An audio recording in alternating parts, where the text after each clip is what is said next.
Уважаемые граждане России, Chers citoyens russes, chers amis, дорогие друзья, тема моего выступления mon discours sera consacré aux événements en Ukraine и то, почему, et à la raison pour laquelle c'est si important pour nous, pour la Russie. конечно, мое Bien entendu, mon allocution s'adresse également à nos compatriotes qui sont en Ukraine. говорить придется. Je vais devoir parler longtemps et en détail. Cette question est très grave.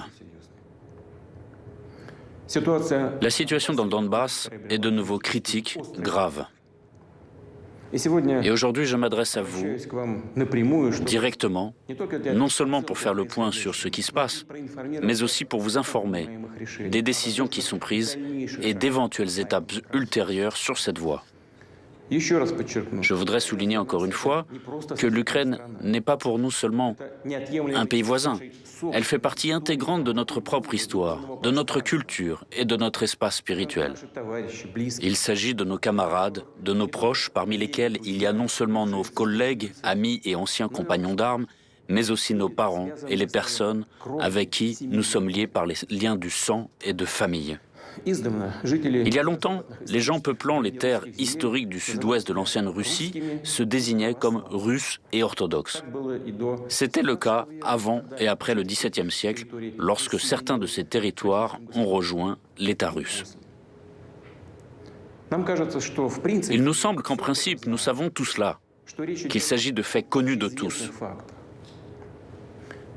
Toutefois, pour comprendre ce qui se passe aujourd'hui, pour expliquer les motifs de la Russie et les objectifs que nous poursuivons, il faut dire au moins quelques mots sur l'histoire de cette question. Je vais commencer par le fait que l'Ukraine moderne a été entièrement créée par la Russie, ou plus précisément par la Russie bolchevique et communiste. Ce processus a commencé presque immédiatement après la révolution de 1917, et Lénine et ses compagnons l'ont fait d'une manière très grossière vis-à-vis de la Russie elle-même, par la voie de la séparation, de la sécession, en arrachant une partie des propres territoires qui étaient pour elle historiques. Les millions de personnes qui y vivaient, bien sûr, n'ont pas été interrogées sur quoi que ce soit. Ensuite, juste avant et après la Grande Guerre patriotique, Staline a rattaché à l'URSS et remis à l'Ukraine certaines terres qui appartenaient auparavant à la Pologne, à la Roumanie et à la Hongrie. En guise de compensation, Staline a donné à la Pologne une partie des territoires historiquement allemands, et en 1954, Khrouchtchev a pris la Crimée à la Russie pour une raison curieuse et en a également fait cadeau à l'Ukraine. En fait, c'est ainsi que s'est formé le territoire de l'Ukraine soviétique. Mais je voudrais maintenant accorder une attention particulière à la période initiale de la création de l'URSS. Je considère que c'est très important pour nous. Il va falloir, comme on dit, revenir assez loin en arrière. Permettez-moi de vous rappeler qu'après le coup d'État d'octobre 1917 et la guerre civile qui s'en est suivie, les bolcheviks ont commencé à construire un nouvel État et il y avait des désaccords assez profonds entre eux. Staline, qui cumulait en 1922 les fonctions de secrétaire général du comité central du Parti communiste des bolcheviks de Russie et de commissaire du peuple aux nationalités, proposa d'édifier le pays sur les principes de l'autonomisation, c'est-à-dire de conférer aux républiques, futures unités administratives et territoriales, des pouvoirs étendus lorsqu'elles rejoindraient l'État unifié. Lénine critiqua ce plan et proposa d'offrir des concessions aux nationalistes, ou comme il les appelait à l'époque, les indépendants. Ce sont ces idées léninistes d'une structure étatique essentiellement confédérative et le slogan sur le droit des peuples à l'autodétermination, jusqu'à la possibilité d'une sécession qui ont constitué la base de l'État soviétique.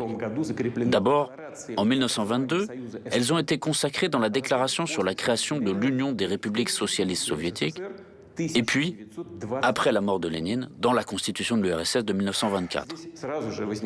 De nombreuses questions se posent immédiatement à cet égard. La première d'entre elles, et en fait la plus importante, est la suivante. Pourquoi fallait-il satisfaire n'importe quelle ambition nationaliste émergeant sans cesse dans les marches de l'ancien empire ?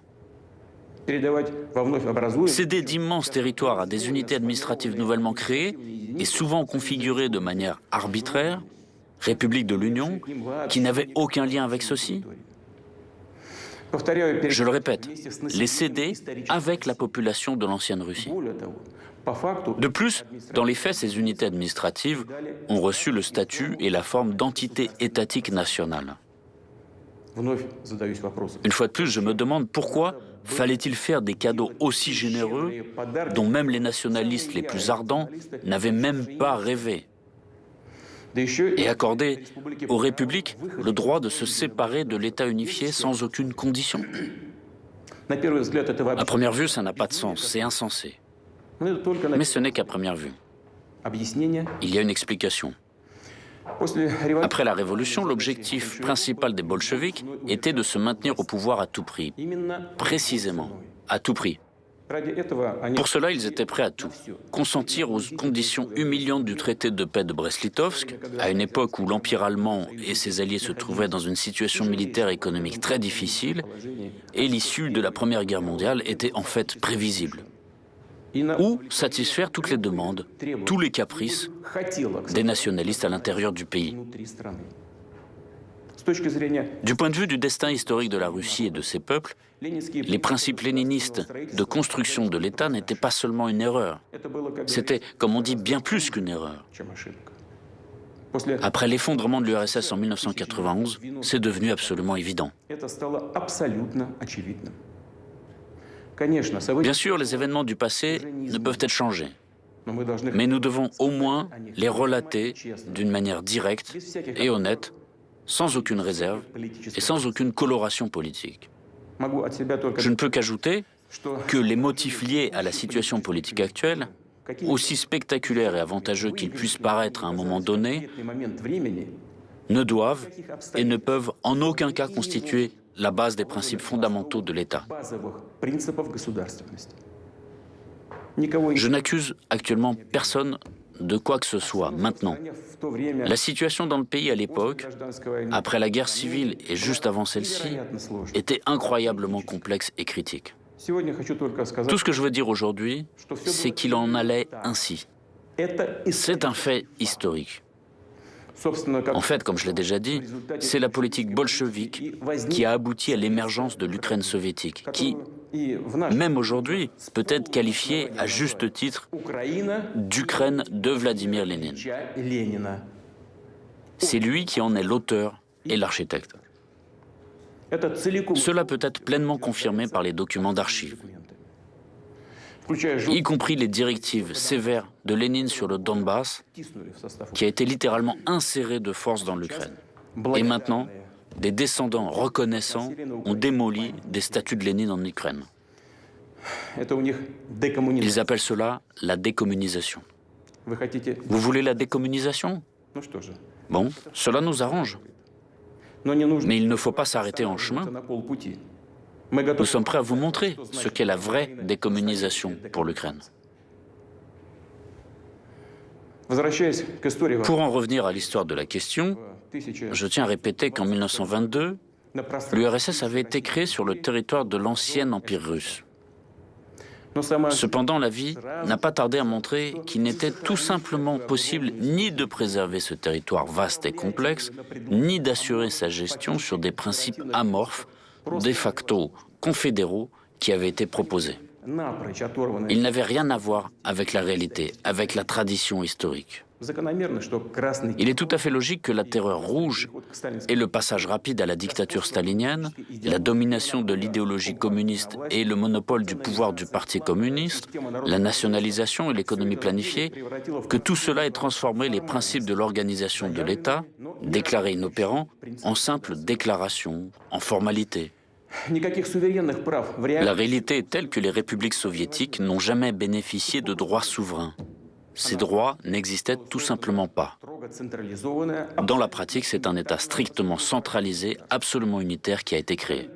De facto, Staline a mis en place ses propres idées de l'organisation de l'État et non pas celles de Lénine. Mais il n'a pas amendé les principaux documents, la constitution du pays, et il n'a pas révisé formellement les principes de construction de l'URSS proclamés par Lénine.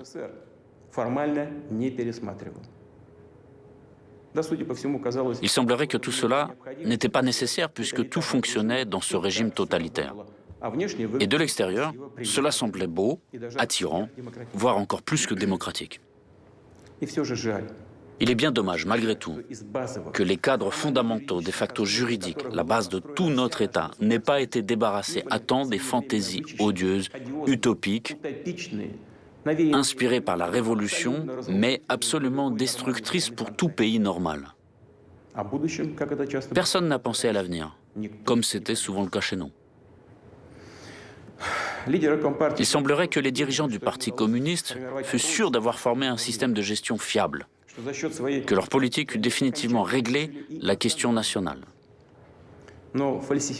Mais les falsifications, les fausses interprétations, la manipulation de la conscience publique et le mensonge coûtent cher. Les ambitions nationalistes, telles une peste, n'ont pas disparu. Et leur bombe à retardement érodait l'immunité de l'État contre le nationalisme.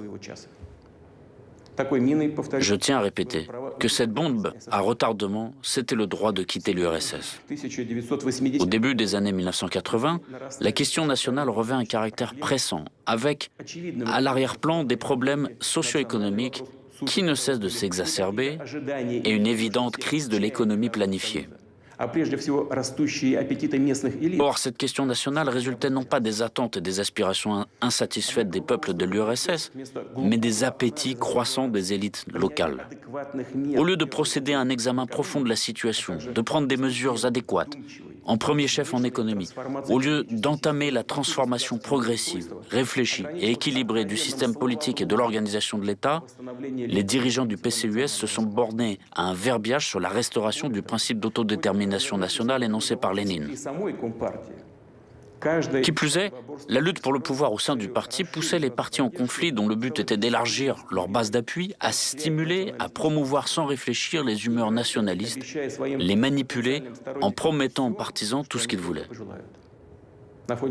Sur fond de parlotte superflue et populiste sur la démocratie et l'avenir radieux, basé soit sur l'économie de marché, soit sur l'économie planifiée, alors que la pauvreté était omniprésente et le déficit total, personne parmi les grands de ce monde ne réfléchissait aux conséquences tragiques qui guettaient le pays.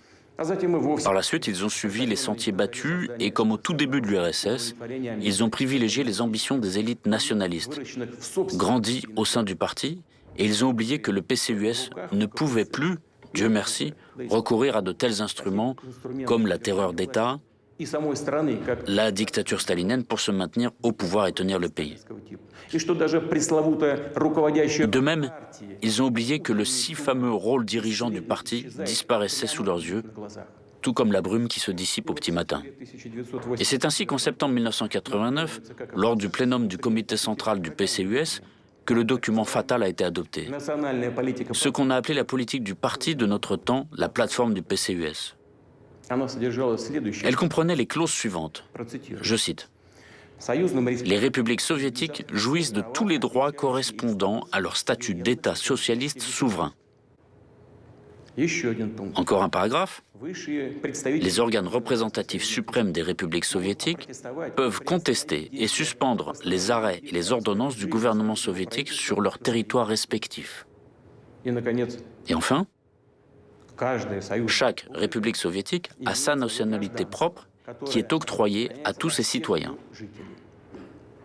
Est-ce qu'il n'était pas assez évident sur quoi déboucheraient de telles formulations et solutions ? Ce n'est pas le moment ni le lieu de soulever les questions relatives aux droits publics ou constitutionnels, de donner la définition de la notion de citoyenneté. Il y a pourtant une question qui se pose. Pourquoi avait-on besoin d'ébranler encore plus le pays alors que la situation était difficile ? Les faits sont là. Ainsi, le sort de l'URSS était quasiment scellé déjà 2 ans avant son effondrement. C'est aujourd'hui que les radicaux et les nationalistes, surtout ukrainiens, s'attribuent les mérites de l'indépendance de l'Ukraine. Nous voyons que ce n'est pas du tout ça. L'effondrement de notre pays est dû aux erreurs historiques, stratégiques des leaders bolcheviques, des dirigeants du PCUS, qui ont été commises à différentes époques dans la construction de l'État, dans la politique économique et nationale.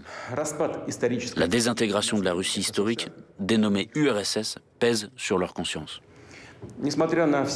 Malgré toutes les injustices, le mensonge et le pillage flagrant de la Russie, notre peuple, précisément le peuple, a reconnu les nouvelles réalités géopolitiques apparues après l'effondrement de l'URSS.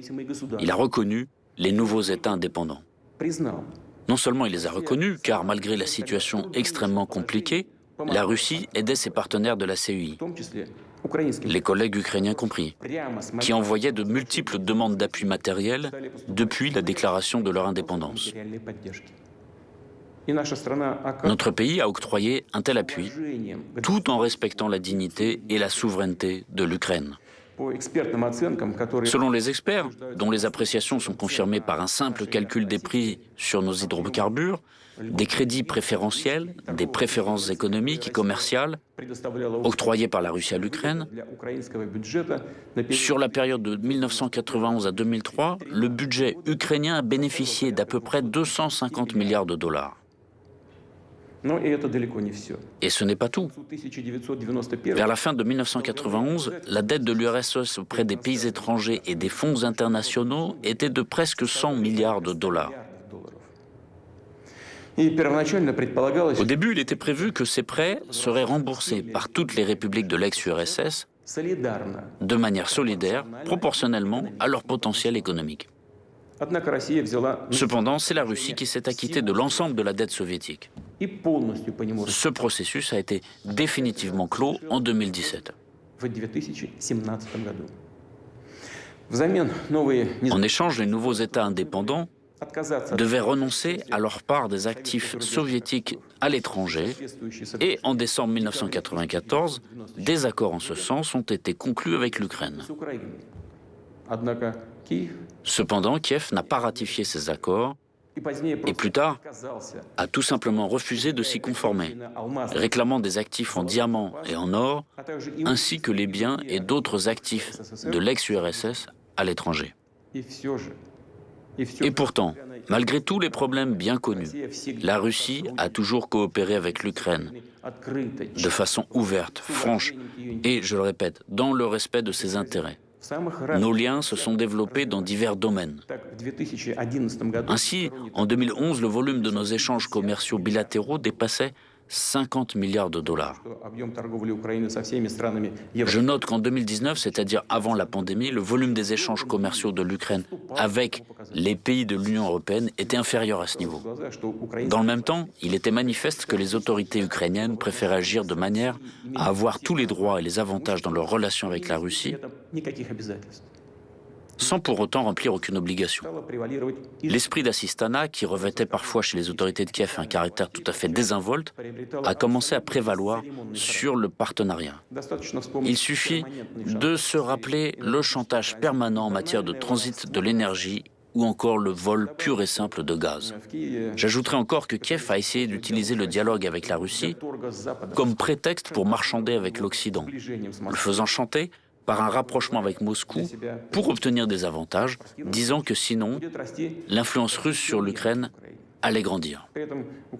En même temps, c'est dès le début, je tiens à le souligner, dès les premières étapes, que les autorités ukrainiennes ont commencé à construire leur État sur la négation de tout ce qui nous unit.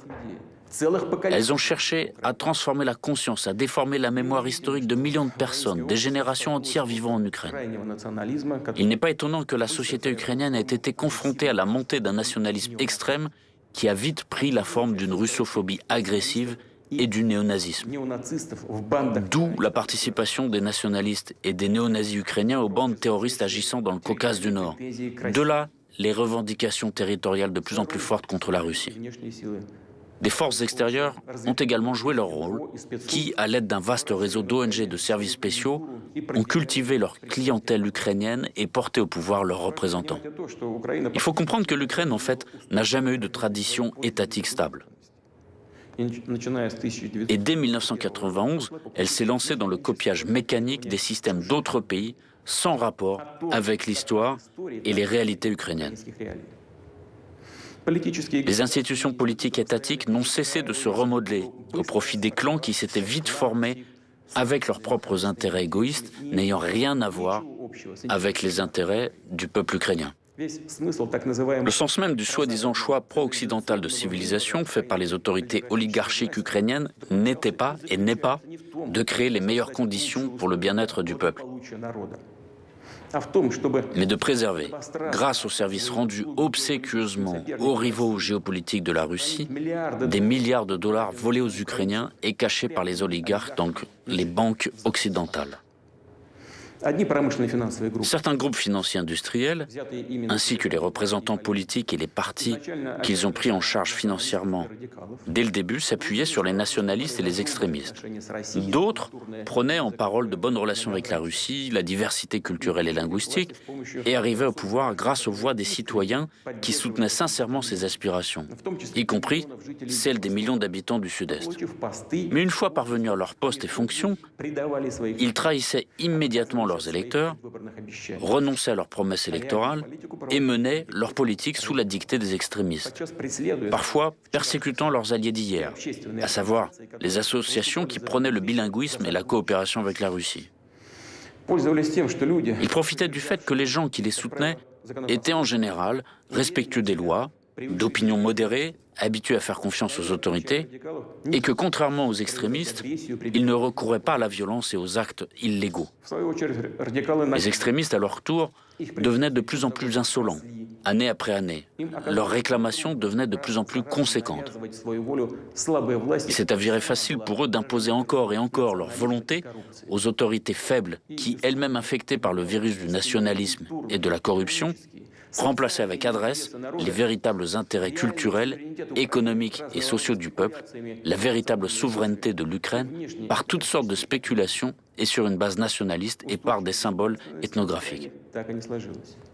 Aucune structure étatique stable ne s'est développée en Ukraine. Les procédures politiques, électorales, ne servent que de couverture, d'écran pour la répartition du pouvoir et des biens entre les différents clans oligarchiques.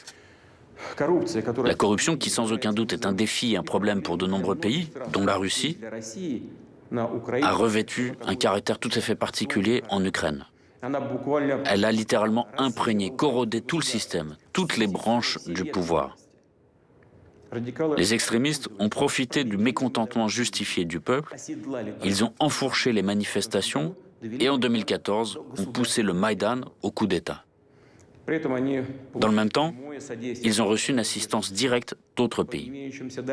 Selon les informations disponibles, le soutien financier accordé au soi-disant camp de protestation sur la place de l'Indépendance à Kiev par l'ambassade des États-Unis s'est élevé à $1 million par jour. Des sommes supplémentaires assez importantes étaient insolemment versées directement sur les comptes bancaires des leaders de l'opposition.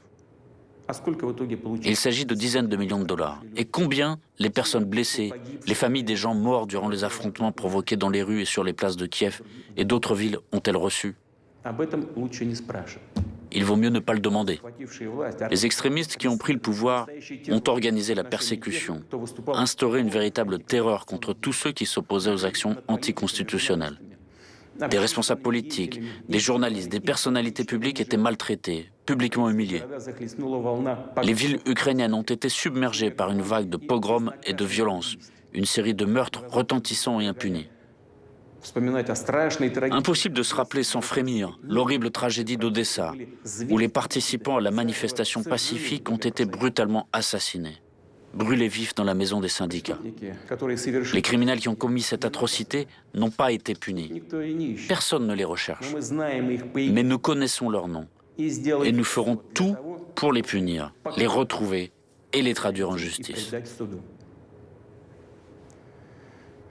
Le Maïdan n'a pas rapproché l'Ukraine de la démocratie et du progrès. Le coup d'État commis, les nationalistes et les forces politiques qui les soutenaient ont définitivement mis la situation dans l'impasse. Ils ont poussé l'Ukraine dans l'abîme de la guerre civile. 8 ans après ces événements, le pays est divisé. L'Ukraine traverse une grave crise socio-économique. Selon les organisations internationales, en 2019, près de 6 millions d'Ukrainiens Je souligne qu'il s'agit d'environ 15% de l'ensemble de la population du pays, pas uniquement celle qui est active, ont été contraints de partir à l'étranger pour trouver du travail. Et bien souvent, pour des emplois non qualifiés payés à la journée. Autre fait révélateur, depuis 2020, pendant la pandémie, plus de 60 000 médecins et autres professionnels de santé ont quitté le pays. Depuis 2014, les tarifs de l'eau ont augmenté de près d'un tiers. Ceux de l'électricité ont été multipliés. Ceux du gaz, pour les ménages, ont augmenté des dizaines de fois. Beaucoup de gens n'ont tout simplement pas d'argent pour payer les services communaux. Ils sont obligés de survivre, littéralement. Que s'est-il passé? Pourquoi tout cela se passe-t-il? La réponse est évidente, parce que la dot reçue non seulement de l'ère soviétique, mais encore de l'Empire russe, a été engouffrée et répartie dans les poches de certains. Des dizaines et des centaines de milliers d'emplois ont été détruits, et ces emplois, grâce notamment à une coopération étroite avec la Russie, permettaient aux gens d'avoir un revenu stable et d'apporter des recettes fiscales. Des industries telles que la construction mécanique, la construction d'équipements, l'industrie électronique, les constructions navales et aéronautiques, soit sont en stagnation, soit ont été complètement détruites, alors qu'elles étaient autrefois un motif de fierté non seulement de l'Ukraine, mais de l'Union soviétique tout entière. Le chantier naval de la mer Noire de Nikolaev a été liquidé en 2021, là où les premiers chantiers navals avaient été fondés sous Catherine II. Le célèbre consortium Antonov n'a produit aucun avion de série depuis 2016. Et l'usine Yuzhmash, spécialisée dans la production de matériel spatial et de fusées, s'est trouvée au bord de la faillite, tout comme la série de Kremenchuk. Cette triste liste n'est pas exhaustive. En ce qui concerne le système de transport de gaz créé par toute l'Union soviétique, il s'est tellement détérioré que son fonctionnement comporte de grands risques et des dommages environnementaux. Et à cet égard, une question se pose. La pauvreté, le désespoir, la perte de potentiel industriel et technologique. Est-ce ce fameux choix de civilisation pro-occidentale qui, depuis de nombreuses années, est utilisé pour tromper et duper des millions de personnes en leur promettant le jardin d'Éden? En réalité, tout s'est résumé au fait que l'effondrement de l'économie ukrainienne s'accompagne d'un pillage ouvert des citoyens du pays. Et l'Ukraine elle-même a simplement été conduite sous contrôle externe. Il s'effectue non seulement sur ordre des capitales occidentales, mais aussi, comme on dit, directement sur place, à travers tout un réseau de conseillers étrangers, d'organismes à but non lucratif et d'autres institutions déployées en Ukraine. Ils influent directement toutes les décisions en matière du personnel, toutes les branches et les niveaux de pouvoir, du pouvoir central jusqu'au pouvoir municipal, les sociétés publiques et les grandes entreprises telles que Naftogaz, Ukrenergo, les chemins de fer ukrainiens, Ukroboronprom, la poste ukrainienne, l'administration des ports maritimes de l'Ukraine. Il n'y a tout simplement pas de justice indépendante en Ukraine. À la demande de l'Occident, les autorités de Kiev ont cédé aux représentants des organisations internationales le droit prioritaire de choisir les membres des organes judiciaires supérieurs, le Conseil de justice et la Commission de qualification des juges. En outre, l'ambassade des États-Unis supervise directement l'Agence nationale pour la prévention de la corruption, le Bureau national anticorruption, le Bureau du procureur spécialisé dans la lutte contre la corruption et la Cour supérieure anticorruption. Tout cela est fait sous de bons prétextes, pour améliorer l'efficacité de la lutte contre la corruption. C'est bien joli, mais où sont les résultats? La corruption qui fleurissait auparavant fleurit aujourd'hui de plus belle. Les Ukrainiens eux-mêmes sont-ils informés de toutes ces méthodes de gestion? Comprennent-ils que leur pays ne se trouve même pas sous un protectorat politique et économique, mais est réduit au niveau d'une colonie avec un régime fantoche? La privatisation de l'État a conduit au fait que le pouvoir, qui se qualifie de pouvoir de patriote, a perdu son caractère national et pas à pas amène le pays à la perte totale de souveraineté. Le cap est maintenu vers une dérussification et une assimilation forcée. La Rada publie sans cesse de nouveaux actes discriminatoires.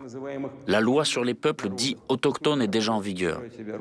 Il a été clairement indiqué aux personnes qui se considèrent comme russes et souhaitent préserver leur identité, leur langue et leur culture qu'elles étaient étrangères en Ukraine.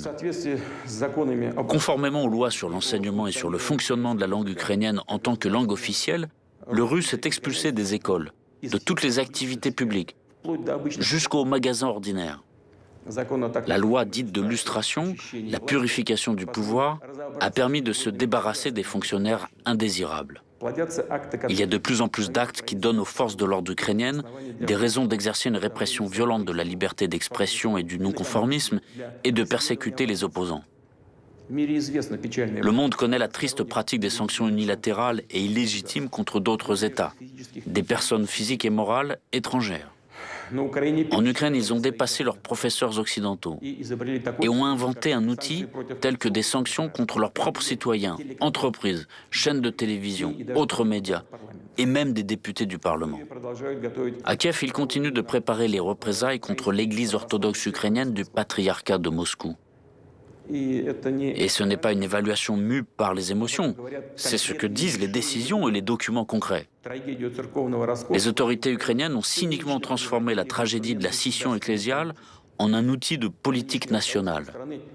Les dirigeants actuels du pays ne répondent pas aux demandes des citoyens ukrainiens d'abroger les lois qui portent atteinte aux droits des croyants.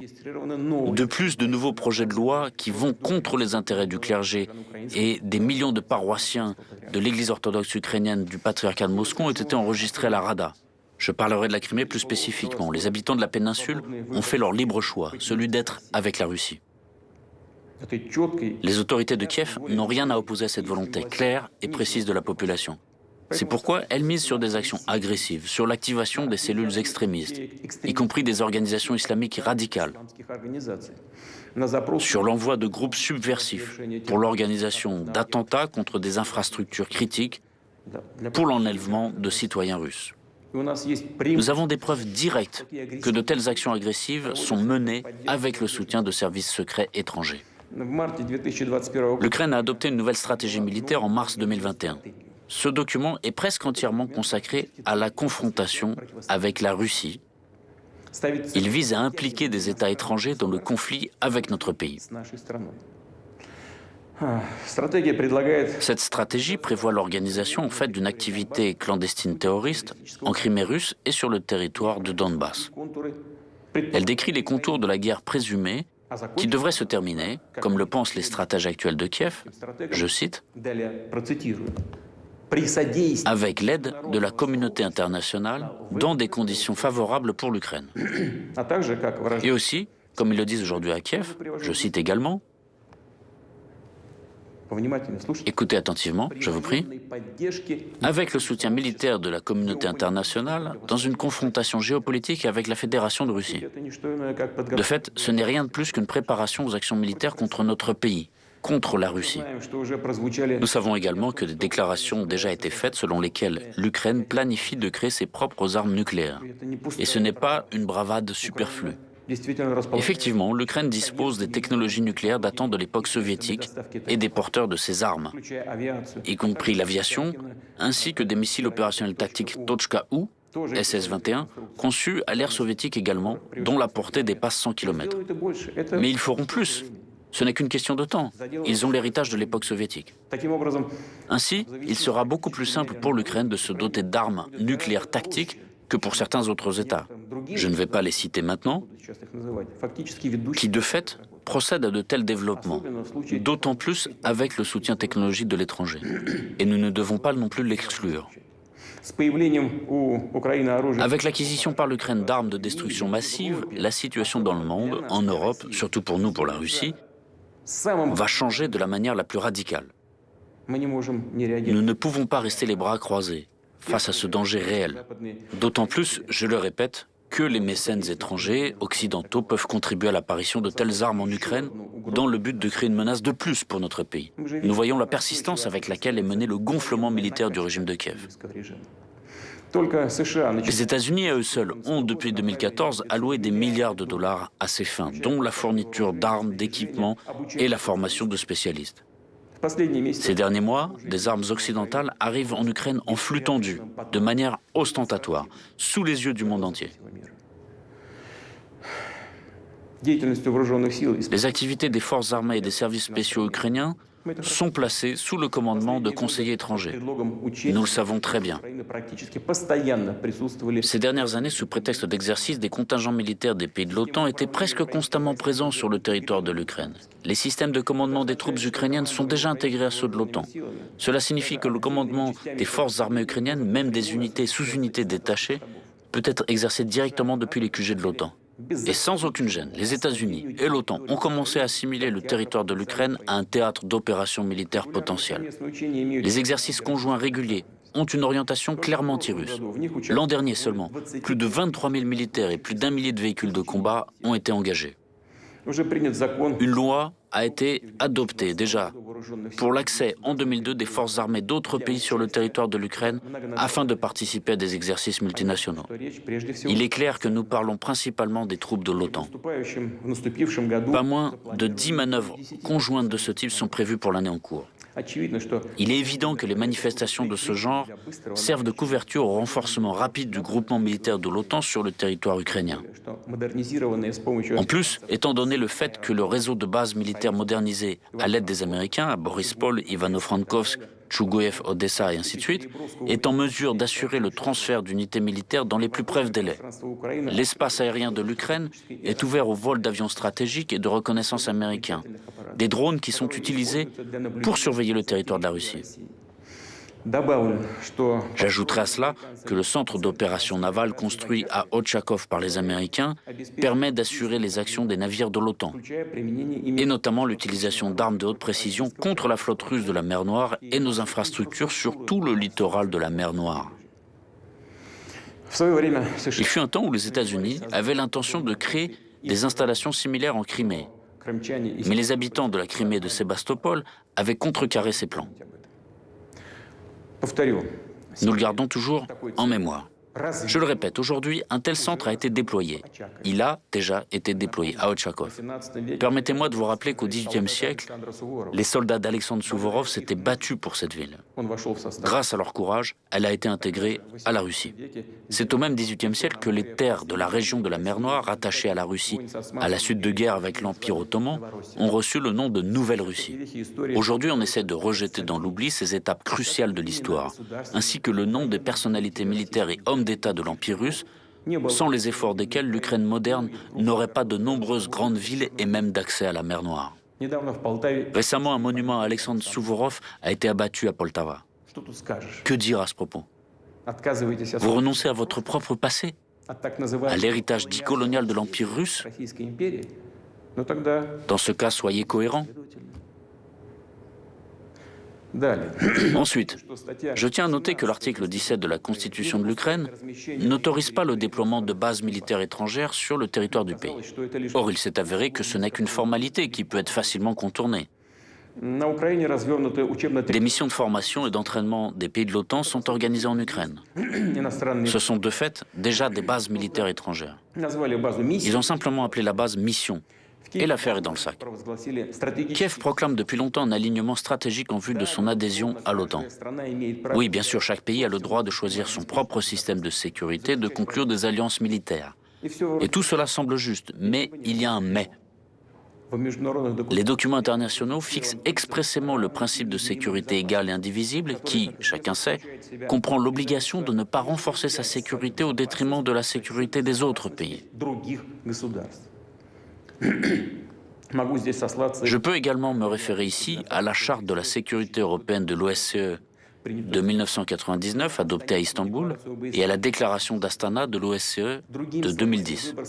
En d'autres termes, le choix des moyens visant à assurer la sécurité ne doit pas constituer une menace pour les autres pays.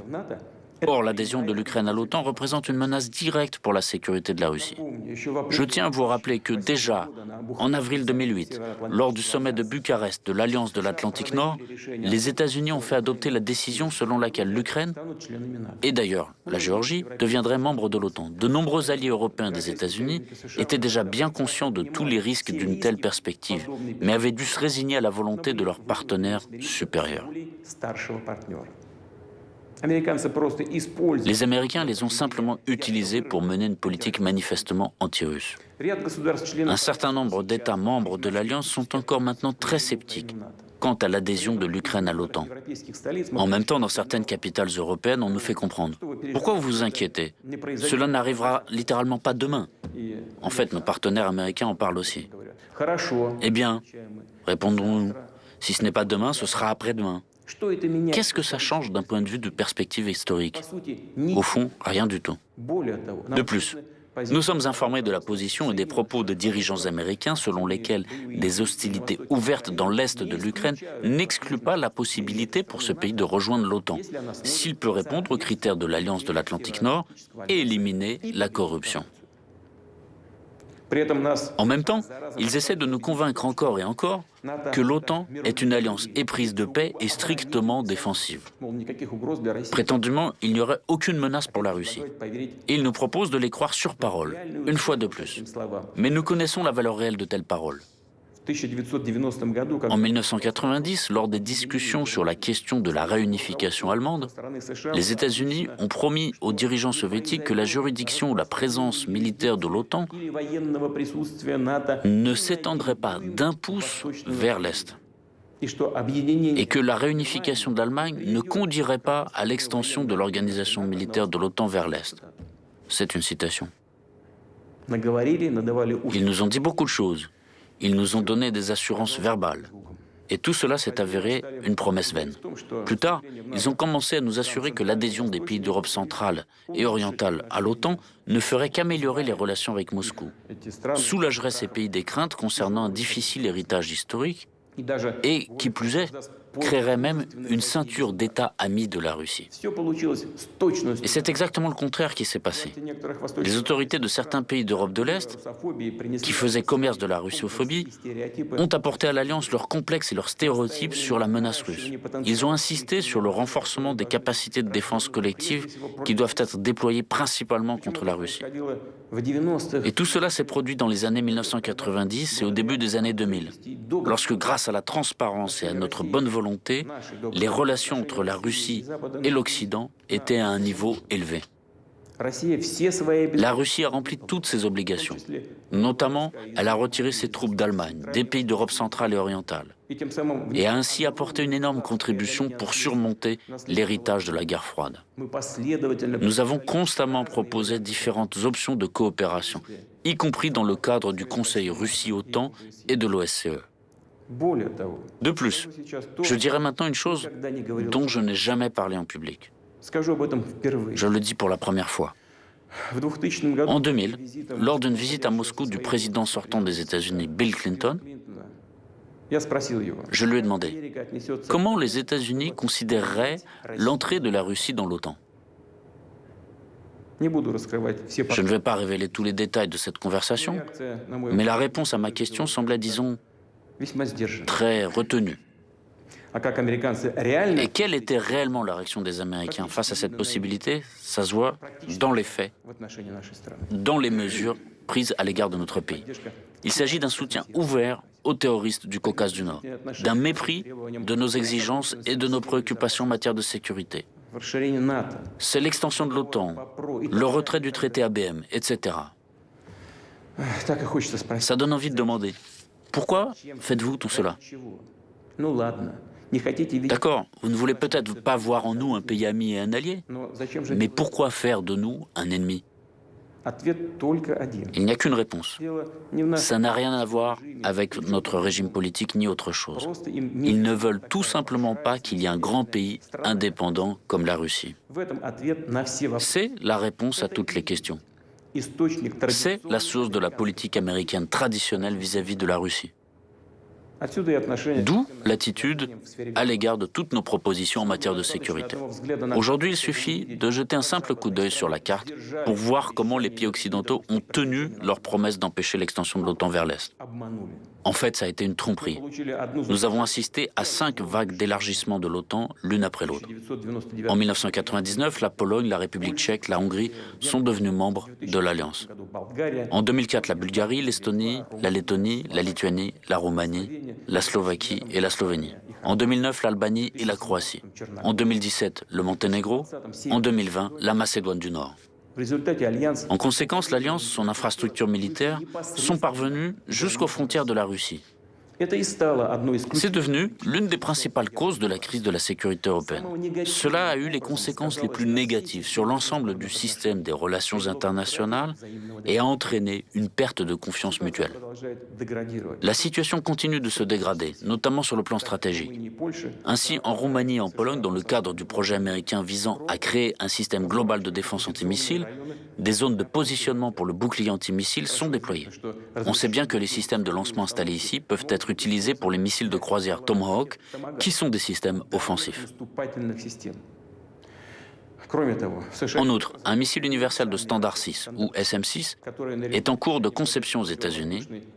Il peut servir à des missions de défense antiaérienne et antimissiles, et en même temps peut frapper des cibles universelles, que ce soit à la surface de la mer ou sur terre. C'est-à-dire que le système antimissile américain, prétendument défensif, se développe et de nouvelles opportunités offensives apparaissent. Les informations dont nous disposons donnent de bonnes raisons de croire que l'adhésion de l'Ukraine à l'OTAN et le déploiement ultérieur des installations de l'Alliance nord-atlantique là-bas est une question déjà résolue. C'est une question de temps. Nous comprenons clairement qu'avec un tel scénario, le niveau de menace militaire pour la Russie augmentera considérablement. Et j'attire particulièrement votre attention sur le fait que le danger d'une frappe soudaine contre notre pays augmentera fortement. Je tiens à expliquer que dans les documents américains de planification stratégique, il s'agit bien de documents, la possibilité d'une attaque dite préventive contre les complexes de missiles ennemis est prescrite. Et nous savons qui est le principal adversaire pour les États-Unis et l'OTAN. C'est la Russie. Dans les documents de l'OTAN, notre pays est officiellement, explicitement désigné comme la menace principale pour la sécurité euro-atlantique.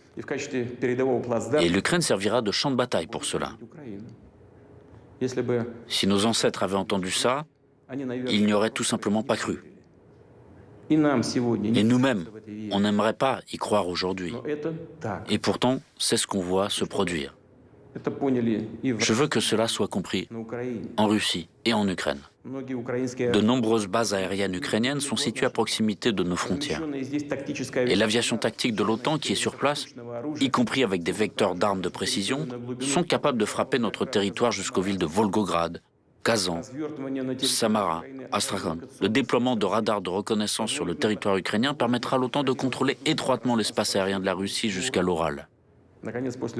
Enfin, après que les États-Unis ont rompu le traité sur les forces nucléaires à portée intermédiaire, le Pentagone a commencé à développer ouvertement toute une gamme de systèmes de frappe basés au sol, y compris des missiles balistiques capables d'atteindre des cibles situées à des distances allant jusqu'à 5500 km.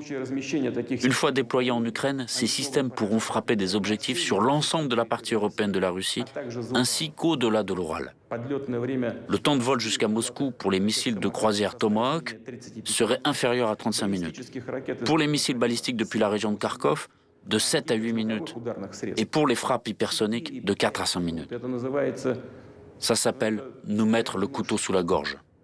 Il ne fait pour moi aucun doute qu'ils comptent bien réaliser ces projets, tout comme ils l'ont fait d'autres fois au cours des dernières années, en élargissant la présence de l'OTAN vers l'Est, en poussant les infrastructures et les équipements militaires vers les frontières de la Russie, en ignorant complètement nos préoccupations, nos protestations et nos avertissements. Excusez-moi, ils crachaient dessus en faisant tout ce qui leur plaisait, comme bon leur semblait. Bien sûr, ils entendent continuer à agir de la sorte, guidés par le proverbe bien connu « Le chien aboie, la caravane passe ». Je tiens à le dire tout de suite, nous ne l'avons jamais accepté et nous ne l'accepterons jamais.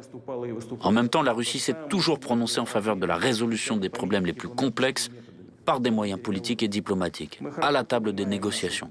Nous sommes bien conscients de notre énorme responsabilité en matière de stabilité régionale et mondiale. Déjà, en 2008, la Russie avait lancé une initiative visant à conclure un traité sur la sécurité européenne. Le sens de ce traité était qu'aucun État ou organisation internationale de la région euro-atlantique ne pouvait renforcer sa sécurité aux dépens de celle des autres. Or, notre proposition a été rejetée dès le départ.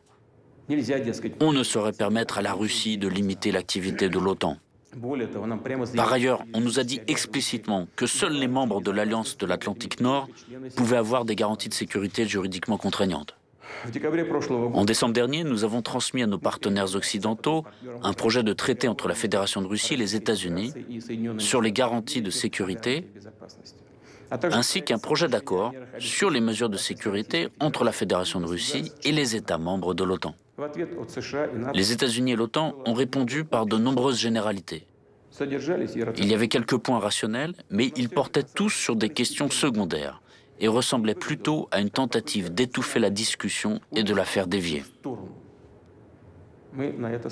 Nous avons réagi de manière conséquente en soulignant notre volonté de suivre la voie de la négociation, mais à condition que toutes les questions soient examinées comme un tout, sans les séparer des principales propositions russes, des propositions fondamentales. Celle-ci comporte 3 points essentiels. Le premier est d'éviter tout nouvel élargissement de l'OTAN. Le deuxième est le non-déploiement par l'Alliance de systèmes d'armes offensifs aux frontières russes. Et enfin, le retour des capacités et infrastructures militaires du bloc en Europe à la configuration de 1997, date de la signature de l'acte fondateur OTAN-Russie. Et ce sont justement ces propositions de principe qui ont été ignorées.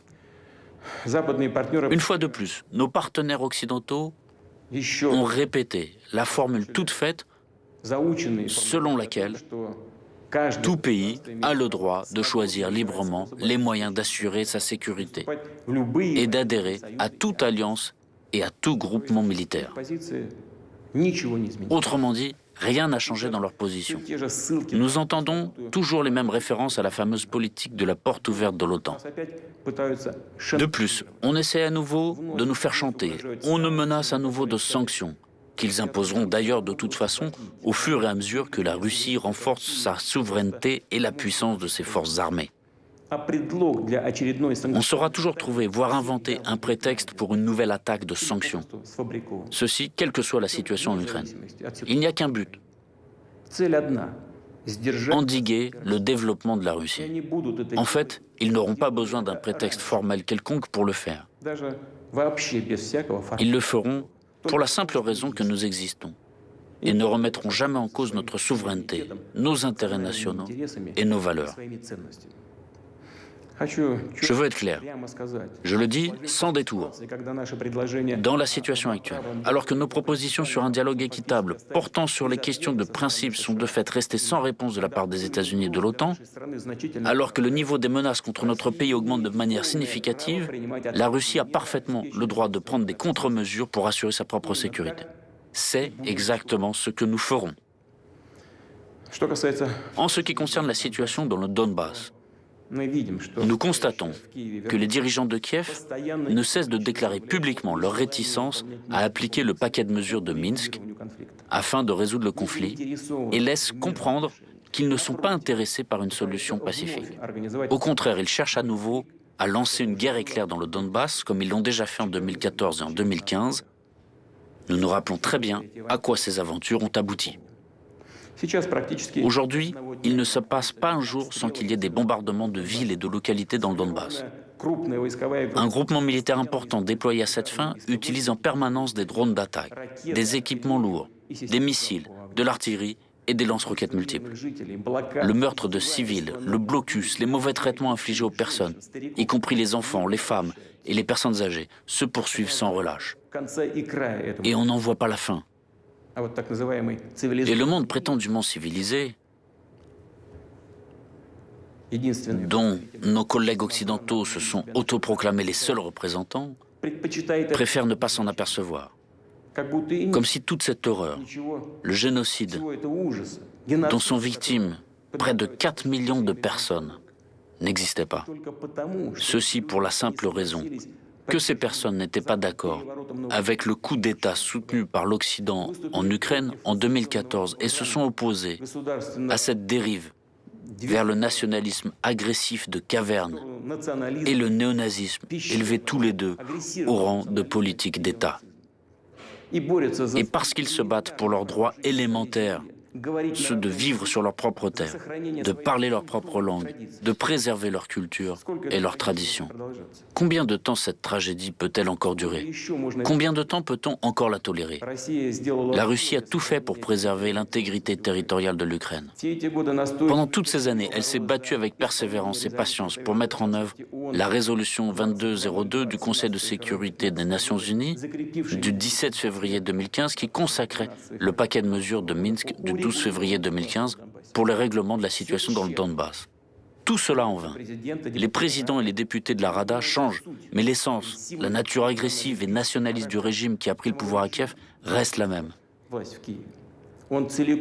Elle est entièrement le produit du coup d'État de 2014.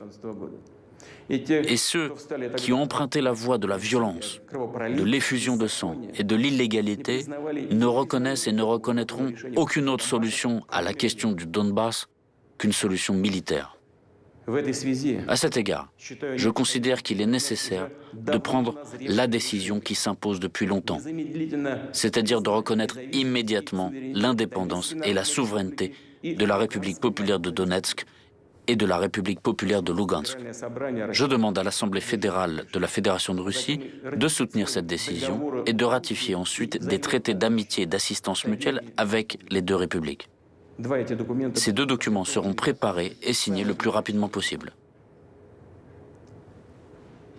Quant à ceux qui ont pris et détiennent le pouvoir à Kiev, nous exigeons qu'ils cessent immédiatement les hostilités.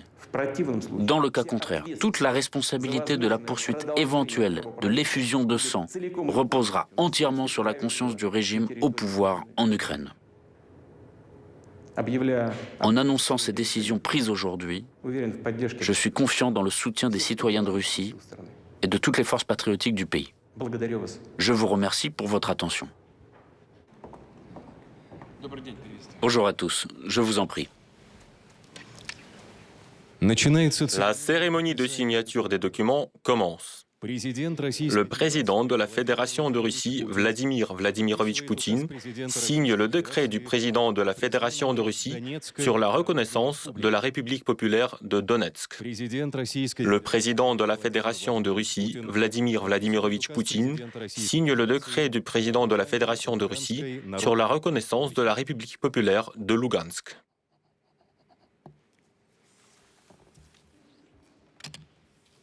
Le président de la Fédération de Russie, Vladimir Vladimirovitch Poutine, et le président de la République populaire de Donetsk, Denis Vladimirovitch Pouchilin, signent un accord d'amitié, de coopération et d'assistance mutuelle entre la Fédération de Russie et la République populaire de Donetsk.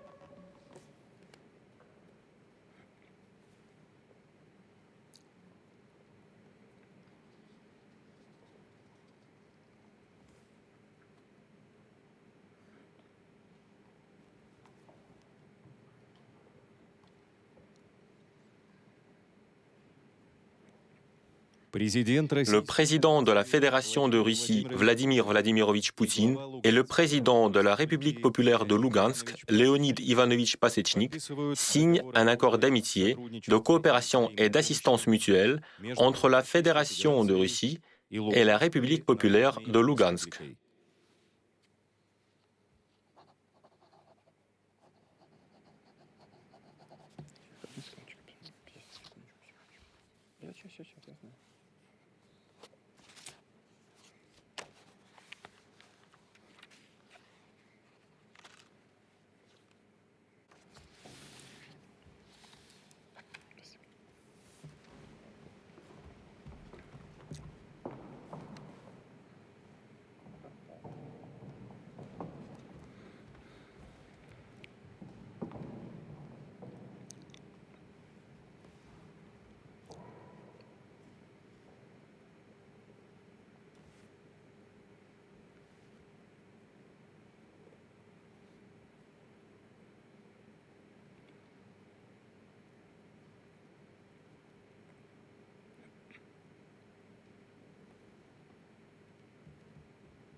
La cérémonie de signature des documents est terminée. Je vous félicite.